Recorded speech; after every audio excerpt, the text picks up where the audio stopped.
everyone, welcome to the P1 Classical Mechanics lecture series. This lecture is called P108.11. So in this lecture I'm going to do one last problem to solidify the Newton laws and classical mechanics and force laws, and let's visualize some of these aspects using one last problem, right? So let's do it. So this problem is much more interesting than everything else, I guess. So in this problem there is a person, right? There's a person just like that, okay, and this is the person, and he is standing on the top of a mountain. So this is a mountain, okay, it's a big huge mountain, and he is standing on top of that mountain, and this mountain is around at least some 8,000 meters high, right? Assume that. And there is another person, right? There's another person who is here, standing here just like that, okay, on the ground level. Now I'm going to ask you some kind of a question, right? This is a very simple question which you must be able to answer. So there is a rain in this situation, right? So the rain is falling down from the sky, okay, just like that, okay, falling on this person, falling on this person as well, okay, standing beneath. So I'm going to ask you the question, what will be the velocity of the rain particles, right? Velocity of the rain particles. What will be the velocity for this person and this person? Well, if you have gone through say 105, right? 108.5, right? 108.5, you must answer that the velocity will be the same, right? Because we have discussed something about the terminal velocity, Vt, right? Which is the maximum velocity an object, a particle, can achieve in a system, okay. So if you haven't gone through this 108.5, then you must pause this video and then go back and let's have a look at it before coming back into this problem, right? Because we are going to use the application of that lecture. Straightforward, right? So with that, I'm going to say that the velocity will be some terminal velocity, and this terminal velocity is because there is a resistance or air drag, right? So there is air drag in the atmosphere. That's the reason why the water which is falling from the sky is actually having the same velocity even in the ground level and also in the level which is higher, right? So looking at this with a different perspective, the expected velocity would be something different, right? So if you have a drop of water falling down, the air molecules is there to push it up, right, which is called the air drag. So air drag is in the upwards direction. So if there was no air drag, then some velocity will be some u plus at, which is a standard equation. So at 10 seconds, right, so from starting from the initial velocity which is equal to 0, so velocity at some time will be at 10 seconds, it will be 8 times 10, so that will be around 100 meter per second. Similarly, if it is 20 seconds, then a Vt will be around 8 times 20, that will be some 200 meter per second, okay, just like that. Similarly, it can go for 100 seconds, it could get to 1000 meter per second, 1000 with a 0, another 0. So effectively the velocity is going to raise higher and higher and higher, just like that, right? So that is the innate effect of acceleration due to gravity. So it doesn't happen for air molecules, right? Water molecules which are falling down, water droplets falling down from the sky, doesn't go faster and faster, but it will remain the same velocity even if you are higher up in the mountain or down in the ground. The velocity will almost be the same, okay. So I hope that is clear.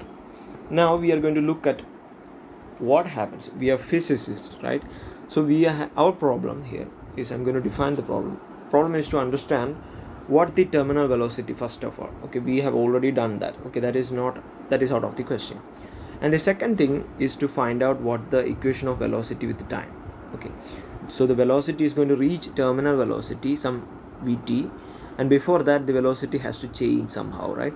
So this change has to be represented in terms of an equation. So what is the equation for the velocity? I need to find out that. So let's do this, okay. So first of all, recalling from 108.5, you know that F drag will be proportional to V, or F drag will be proportional to v square depending upon the velocity, right? If it is the air, in the case of air, it will be proportional to v square in most cases, because the viscosity, this is a viscous term and this is the pressure term, right? So the pressure term dominates in the case of low density liquids or fluids, low density fluids, and in the case of high density fluids like honey or or oil or something like that, it will be proportional to V. We have discussed this back in the 108 lecture, 108.5 to be exact. Now I'm recalling it just to make sure that you remember.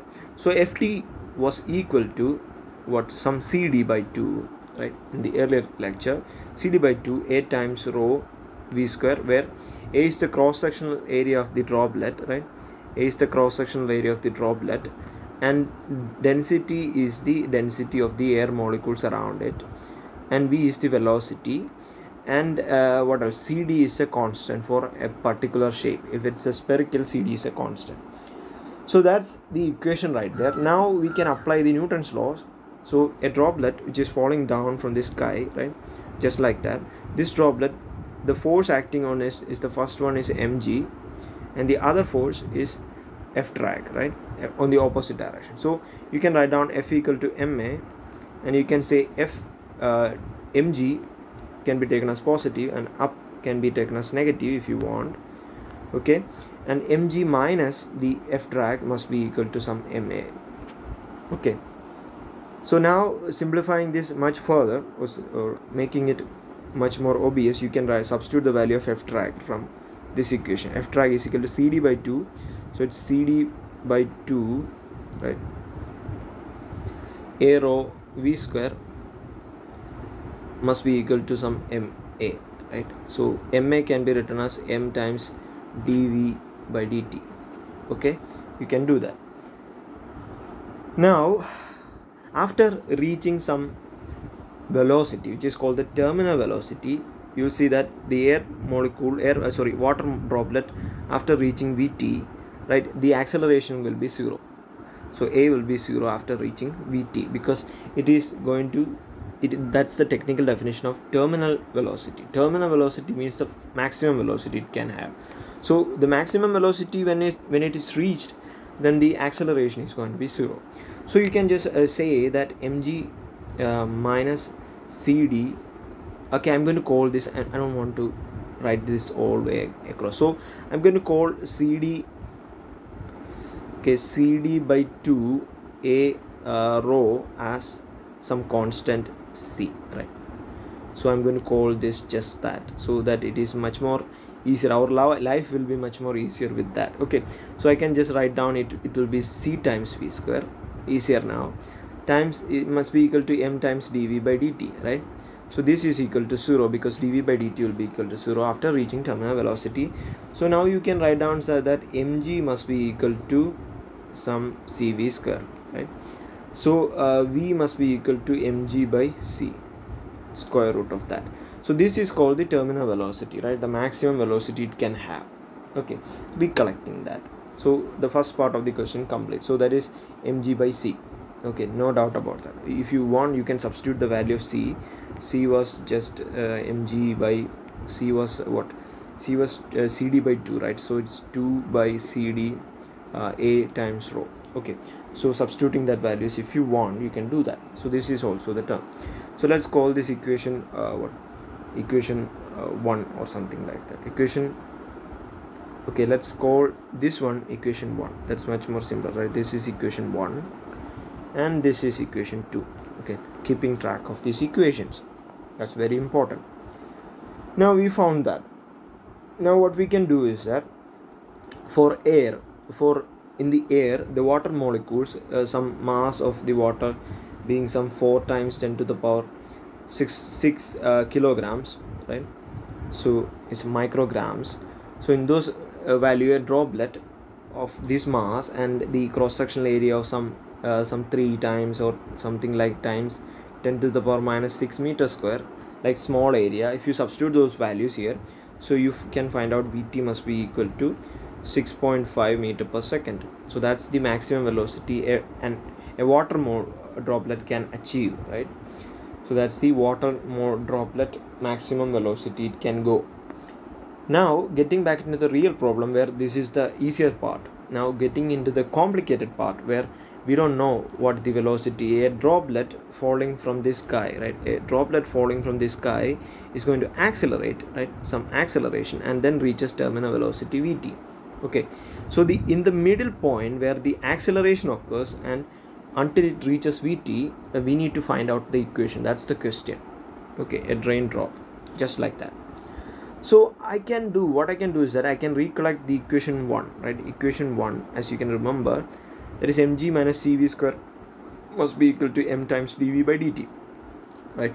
So there is an acceleration part just there, so you can write down mg minus cv square, right, must be equal to m times dv by dt. Here we have acceleration in the initial part, so let's find out the equation for it.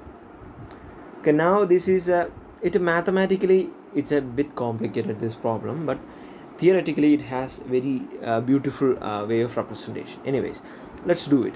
So I'm going to do is that I'm going to separate those variables. That's the first thing I can do. Then I can integrate, right? Integrate from 0 to t and integrate from 0 to v. If I do that, I can find out v in terms of t. Simple as that, right? So let's do it first of all. So I'm going to separate dt. So I'm going to call dt here on this side, and mg minus cv square can be taken to the other side. So you get m by mg minus cv square, right, times dv. Okay, there is no doubt about that. I hope that's very simple. Now what I can do is that I can get that m downside, right? So downwards, if I replace that m to the reciprocal, to the denominator, then that will be much more easier. So you get 1 by, right, I divide by m both numerator and denominator, so you get g divided by m minus c by m v square times dv. Okay, very simple. Now what I'm going to do is that I'm going to take out c by m, minus c by m outside. Okay, why did I do that? Well, you will understand it in a second. So I'm going to take out minus c by m outside, so you get 1 by minus c by m times when I take out minus c by m, you get what? G minus g m by c plus v square, right? Okay, that's what you are going to get inside, times dv. Okay, that's what you get. Now why did I take that is because of equation 2, right? Equation 2, because in equation 2 we found out that mg by c, square root of mg by c is equal to what? Vt. So that's why we have an mg by c inside, right? Just like that. That's the reason why. That's the only reason. So dt must be equal to okay, I'm going to take out the minus c by m to this side, so c by m to this side, and what remains is that you get 1 by c by m goes to the other side, and you get a v square minus vt square, right? So because gm by c is v square. Okay, so that's dv. Okay, I did that. That's very simple. So now I got something that. Now what I can do is that I have to separate these variables. Now I can integrate right away, but I think it's better if you separate the v and vt part. Like, if you can do that, then that must be much more simpler, because the equation can be integrated easily. So I'm going to separate that variable. So I'm going to do something separately here. So 1 by v square minus vt square, I can separate them. Like, how can I separate them? So I'm going to call this, you can write down some a by this is v plus v square minus vt square will have a plus b times a minus b, say a square minus b square. So you can write down some v minus vt plus some b times v plus vt, right? So the denominator part is okay. So we need to find out a and b. Okay, simple. Separating the variables. So I'm not going to do exactly this, because I think I have a better idea how it's going to be. Okay, I'm going to substitute this by I need a specific number, so that's why I'm going to say some minus a. Okay, because I need a single number, so it will be much more easier this way, right? If you you can, because the idea behind why do I do this is that if I multiply, I know something will cancel out each other, right? So if it's going to be a common a, okay, you don't need b as well, right? So you don't need another constant, and it's going to be complicated, and if you want to solve, then it's going to be lengthy. So that's why I think it's better if you do this way, right? A and minus a. First of all, when you encounter a problem, if you do this way, if you find a common factor a common constant a, then that will be much more easier to solve. You will see that in a moment. So this is my way anyways. So I'm going to multiply this both sides, so you get a, the cross multiplication is what I'm going to do, right? So you get a times v plus a times vt minus a times v plus a times vt, right? Simple. I just cross multiply, and denominator you get v square minus vt square. Okay, so this is equal to 1 minus vt square, v square minus vt square. So this must be equal to 1, right? The numerator must be equal to 1. Okay, so that's a basic thing. So I see that a v and a minus a v cancels each other. That's why I put minus a right there. Okay, just for you guys. So found out that a vt minus plus a vt, that is 2a vt. Okay, simplify that. So you get 2a vt must be equal to what? 1. So you found out a. So a is equal to 1 by 2 vt.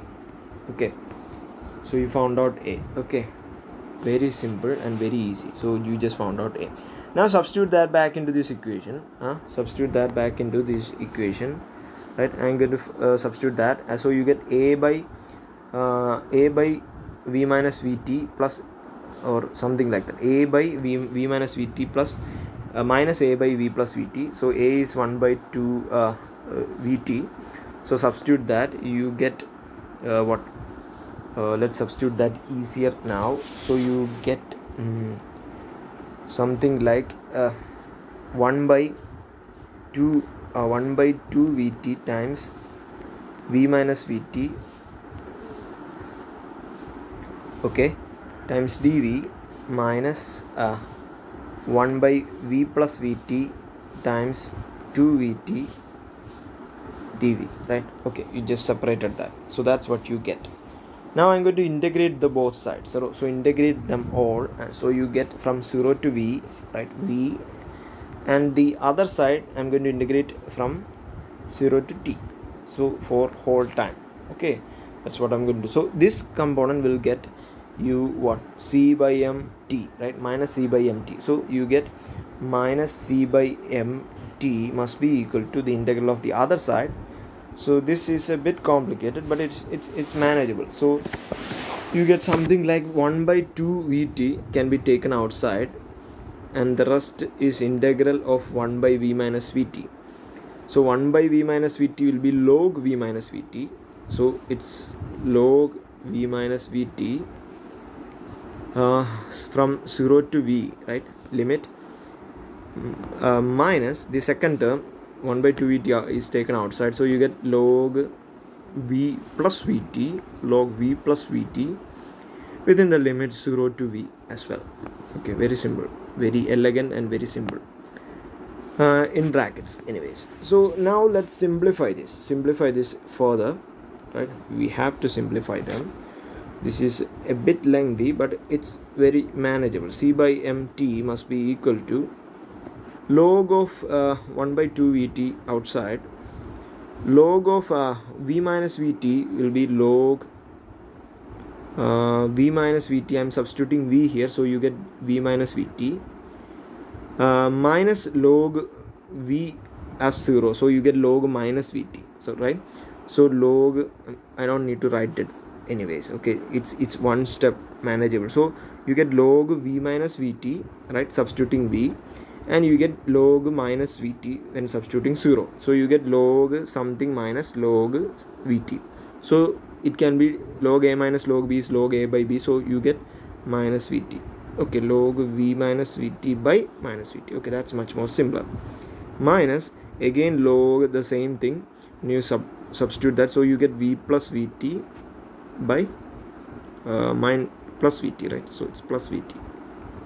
Okay, just like that. Okay, so now life is much more easier. Now what I can do is that I can take the exponential, right? No, before that I need to simplify this.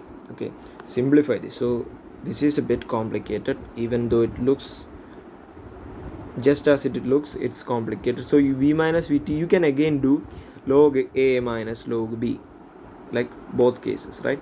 So log a minus log a by b, so that is much more easier. So log a by b is just v minus vt by minus vt times the reciprocal of the next thing, a by b. So it's vt by v plus vt, sorry about that, vt. Okay, and this thing cancels and you get a minus sign. So I'm going to write down just that this is equal to 1 by 2 vt times log, the minus sign can be multiplied into this equation, right, incorporated into this equation. So you get vt minus v by v vt plus v. Okay, very simple. So that's that's minus c by m times t. Okay, so that's minus c by m times t. Okay, sorry if I was not clear. So let's do that, c by m times t. So I found out that. Now I can go ahead and simplify this a bit further. Okay, I just take the exponential. So I'm going to make it clear right now. So I think this is not legible. So it's minus what, c by mt, right? Minus c by m times t. Okay, that's it. So now I'm going to do is that what I'm going to do, I'm going to take the exponential on both sides. Okay, so I'm going to take, first of all I'm going to multiply this 2vt to this left side as well. So you get 2vt with a minus sign, c by mt, okay, must be equal to some log vt plus minus v by vt plus v. Okay, symbol. Now I'm going to take the exponential. So you get it's exponential. I'm going to zoom in anyways. So it's e raised to minus 2vt ct by m must be equal to the exponential on the other side. So that is vt minus v by vt plus v. So it's vt minus v by vt plus v, vt plus v. Okay, that's the equation. Now I found out the equation of but this doesn't look much more solid. So I'm going to do some more mathematical operation and simplify this a bit more further. So you can multiply, okay, you can do is vt plus v can be multiplied on the other side. So you get e raised to minus 2vt. Oh, I have to write this again and again. So vt c t by m multiplied onto this side is equal to minus vt minus v. Okay, so you got that. Okay, now I can separate vt components. So you multiply with vt plus vt times e raised to this plus v times e raised to minus this, and on the other side you have vt minus v. So I'm going to separate this variable and then take e raised to vt outside. So you get vt is taken outside, and I'm going to write this vt will come to the left side, and now you can say will come to the left side, and now you can say that, okay, maybe I'll do that step as well. Okay, so it's much more clearer for you guys. E raised to 2vt ct by m plus v times e raised to minus 2vt ct by m. It's much more easier than explaining all this. Okay, so it's vt minus v. Okay, just a second, v. Okay, v. Okay, so that's okay. Now I'm going to take the vt to the other side. So vt is gone to the other side. Let's take it to the other side and then take vt as common. So vt is taken out as common, and you get 1